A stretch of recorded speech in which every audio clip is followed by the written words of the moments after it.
When I first started, I had kind of what it was like a why buy filter. And it was basically Simon Sinek's really popular podcast. He talked about starting with the why. And I was like, oh my gosh, this applies just as much to selling on Amazon, because most people, they'll, start with like the boring stuff, what your product is, and list all the features. And it's not leading with the emotion, with the why, like Simon Sinek said. So I always was very passionate about that, like really getting into the psychology of who your target demographic is and why this product is going to make them a better version of themselves.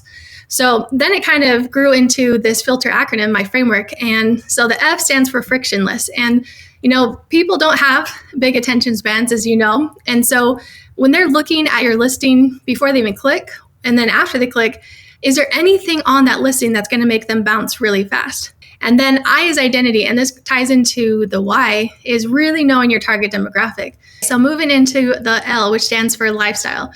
So this is really kind of giving the aspirational result of what your target demographic wants to have. And then T stands for trust.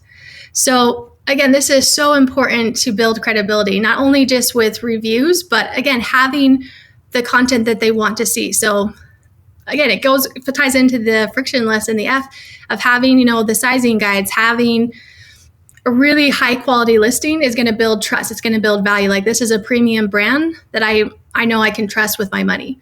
So really, in all aspects, build that trust. And then the E stands for emotion. And again, like I said before, people buy with emotion. Even the most, what you'd think are boring products, those still can be sold with emotion and then justified with logic. And then lastly, R stands for results. So what is the end result people want to get from buying your product?